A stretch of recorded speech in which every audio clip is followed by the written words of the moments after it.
Happy Monday, everybody, and thanks for taking some time to hang out and play video games with me. This week in my room of Arrested Development, I'm resetting the clock on my Dreamcast and looking for the right VMU so I can play Cannon Spike, the twin-stick shooter you play with one stick. Because Sega thought dual analog controllers was just a bunch of hippie crap. So, is Cannon Spike worth over $200? Who is the best character in the game? Does Cammy own anything other than swimsuits? I will attempt to answer these questions, but first, if you have a second, please like this video or subscribe to my channel. I'm not monetized or anything, so your support really means a lot to me. And then, let's play Cannon Spike because I bought it before it was stupid expensive. Hey girls, where's Optimus at?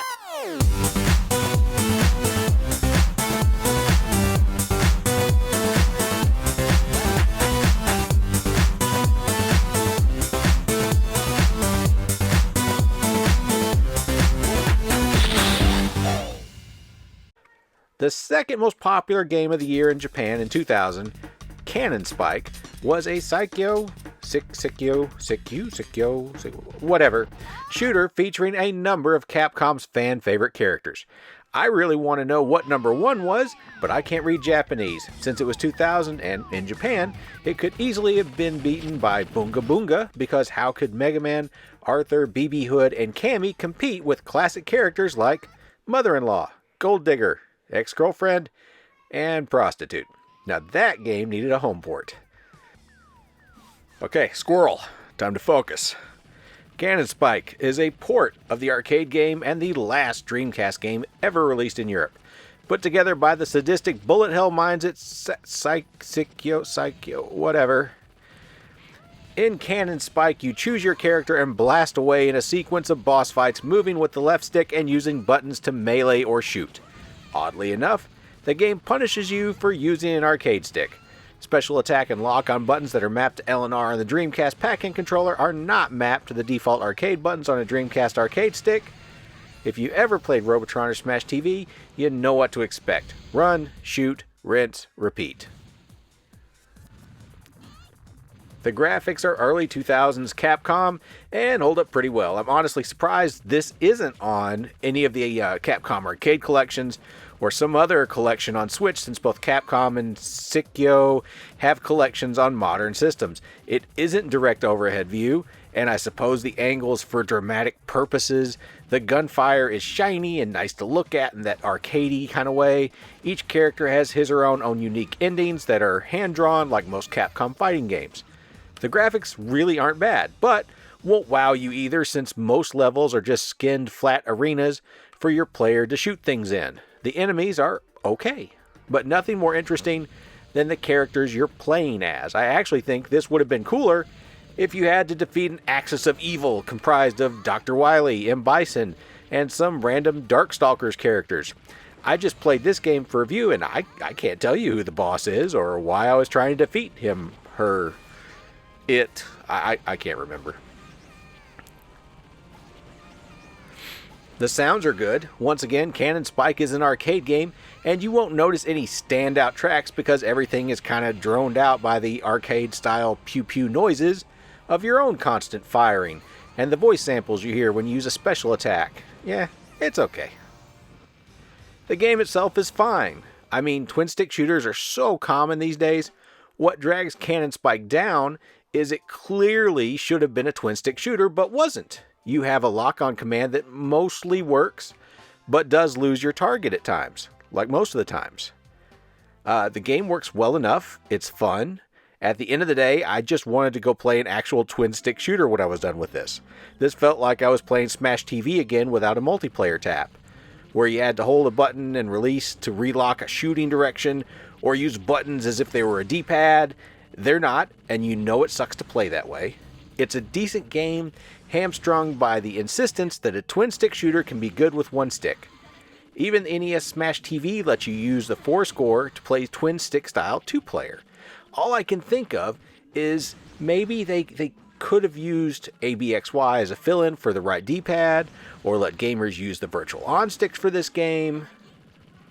I don't know.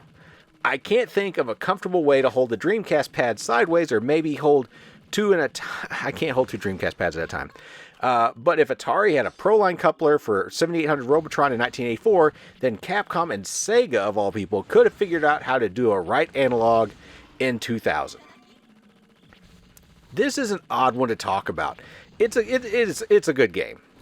If I was reviewing this in 2000 and it was still $40, I would say go buy it. Hail Sega.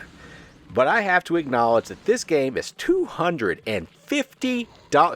$250 actual dollars. Now, in the US, I would not own this if I hadn't bought it new at retail years and years ago. Even 20 years ago, I would concede it's a rental. You'll beat it in under 20 minutes if you're even an average shmup player. I'm a below average shmup player and I beat this game very quickly.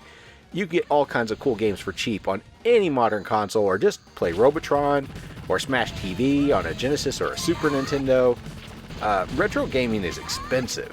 Great games like Chrono Trigger, Turtles in Time, Gunstar Heroes, Marvel vs. Capcom 2, Wild Guns, they're all stupid expensive.